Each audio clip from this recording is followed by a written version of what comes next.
చేనేత వస్త్రాల అద్భుత ప్రపంచం సావిత్రి సిల్క్స్ మన బెజవాడలో గ్రాండ్ ఓపెనింగ్ అందరూ ఆహ్వానితులే. అండ్ ఉస్తాద్ భగత్ సింగ్ సంబంధించి క్లైమాక్స్ మీరు మాట అన్నారు, పవన్ కళ్యాణ్ గారే షాక్ అయ్యారు. క్లైమాక్స్ షాక్ కాదు, ఒక సీన్కి ఉద్వేగభరితంగా ఫీల్ అయ్యారని చెప్పాను. ఇలా ఇలా టర్న్ అవుద్దని నేను ఎక్స్పెక్ట్ చేయలేదు అని చెప్పేసి. He surprised. బట్ బేసిక్గా మీరు గమనించండి, చాలా సినిమాల్లో క్లైమాక్స్ బాగుంటే సినిమా అప్పటిదాకా వచ్చిన సినిమా రేంజ్ పెరిగిపోతుంది. అవును. సో క్లైమాక్స్ ఎంత ప్లస్ కాబోతుంది సినిమాకి? చాలా ప్లస్ అవుతుంది. ఏమవుతుందంటే మనకి ఎన్ని యుగాలు మారినా ఎన్ని కథలు తీసినా అధర్మం మీద ధర్మం గెలవడం, విలన్ మీద హీరో గెలవడం సినిమా. ఆ విలన్ డిఫరెంట్ డైరెక్టర్లను బట్టి డిఫరెంట్ బ్యాక్డ్రాప్లో ఉంటాడు. అలాగే హీరోకి ఒక యూనివర్స్ ఉంటుంది, వాళ్ళకి ఒక బ్యాక్డ్రాప్ ఉంటుంది. ఇదే ఎండ్ ఆఫ్ ద డే అదే జరుగుతుంది. ఒక స్టేజ్లో ఫైట్ స్టార్ట్ అవగానే జనాల్లో ఒక చిన్న అసహనం ఉంటుంది. అబ్బా ఇంకా కొట్టుకోవడం మొదలైందంటే ఫ్యామిలీస్లో కానీ పిల్లల్లో కానీ ఇంకా విలన్ని హీరో కొట్టేస్తుంటాడులే, ఇంకా ఈ ఫైట్ ఎంతసేపు ఉంటుందో అని ఒక అసహనం ఉంటుంది.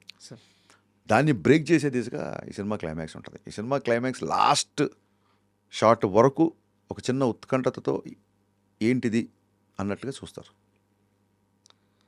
అండ్ ఈ సినిమాకి సంబంధించి ఇద్దరు హీరోయిన్స్. అవును, రాజీగణ శ్రీలీల గారు. అవును, హీరోయిన్స్కి మీ సినిమాల్లో ఎంత ప్రత్యేకత ఉంటుందో, స్క్రీన్ స్పేస్ ఉంటుంది, అందంగా కనిపిస్తారు, పాటల్లో చాలా బాగుంటారు, కాస్ట్యూమ్స్ అదిరిపోతాయి. సో ఈ సినిమాలో హీరోయిన్స్ ఎలా ఉండబోతున్నారు? ఇప్పుడు మీరు చెప్పినవన్నీ ఉంటాయి, అందంగా కనిపిస్తారు, కాస్ట్యూమ్స్ అదిరిపోతాయి, పాటల్లో బాగుంటారు, ఇవన్నీ ఉంటాయి. నిజంగా కృష్ణవంశీ గారి సినిమాలో హీరోయిన్స్ నాకు చాలా ఇష్టం. తర్వాత మీ సినిమాల్లో థ్యాంక్ యూ అండి, it's good complement. Tanikella Bharani garu ఒక మంచి మాట అన్నారు, మంచి డైరెక్టర్ రావాలంటే ఎక్కువ సినిమాలు చూడడం కదా, ఎక్కువ పుస్తకాలు చదవాలన్నారు. అదేంటి బాబాయ్ అన్నాను. సినిమా చూసినప్పుడు ఒక వర్షంలో తడుస్తున్న అమ్మాయిని చూసినప్పుడు నువ్వు అమ్మాయి వైట్ సల్వార్లో ఉంటే వైట్ శారీ, లేకపోతే వైట్ సల్వార్ అంటే వైట్ సల్వార్, లేకపోతే బ్లూ అయితే బ్లూ, పింక్ అయితే బ్లూ, నీకు విజువల్ ఫిక్స్ అవుతాయి.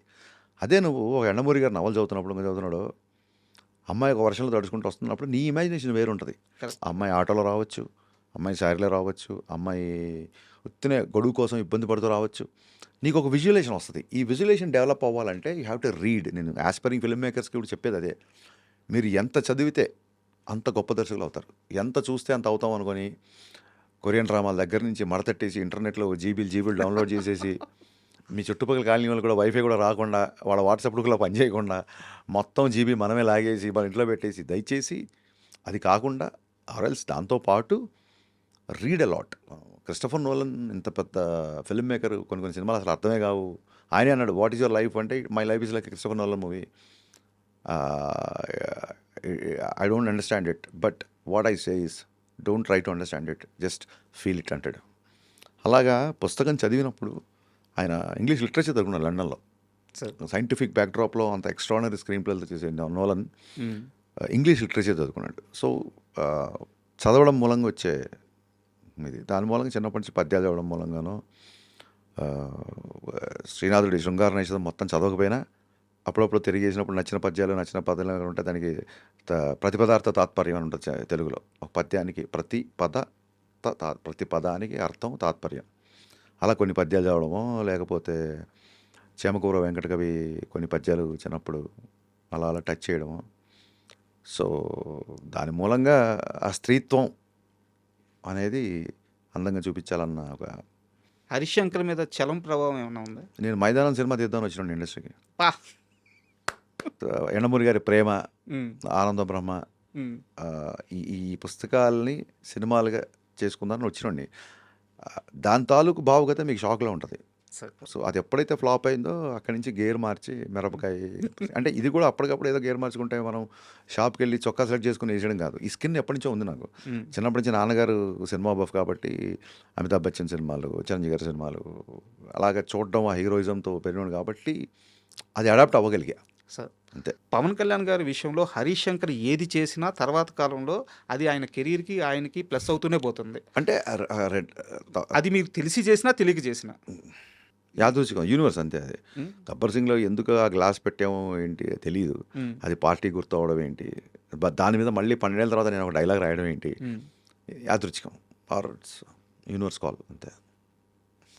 మొన్న మీరు కాలేజీకి వెళ్ళి, మల్లారెడ్డి గారి కాలేజీకి వెళ్ళి ఒక ఫంక్షన్ సాంగ్ అని చెప్పి చేస్తే ఎర్ర తుండు అందరూ కట్టుకొని మీకు అట్లా స్టేజ్ మీదకి ఇస్తుంటే, అంటే సారీ ఈయనకేమన్నా భవిష్యత్తు ఏమన్నా తెలుసా? ఎలా? కళ్యాణ్ గారు కూడా ఉందండి. ఇప్పుడు టీ గ్లాస్‌ని ఆయనకంటే చిన్న కళ్యాణ్ గారు ఇండస్ట్రీకి రాకముందు కూడా ఆయనకు ఆ గాజు గ్లాసు ఫ్యాసినేషన్ సెట్‌లో కూడా గాజు గ్లాసులో తాగుతారు టీ.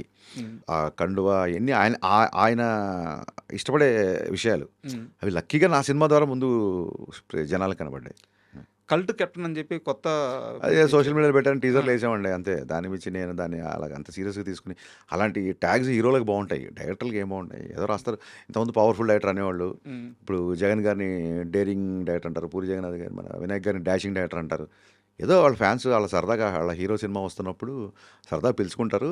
మా marketing Nizam teaser first time వెళ్తుంది కదా! ఏద్దాం అని చెప్పి ఏసాను తప్ప, దాన్ని భుజాల మీద యేసుకొని దాన్ని సీరియస్‌గానే తీసుకొని దాన్ని ఒక బిరుదులాగా తగిలించుకోవడం అయన్నీ లేవండి. బట్ ట్యాగ్ మోయడానికి ఒక పవర్ ఉండాలి సార్. నాకు తెలిసి హరీష్ శంకర్‌కి ఆ పవర్ ఉంది. మోయొచ్చు. మంచిదే అయితే.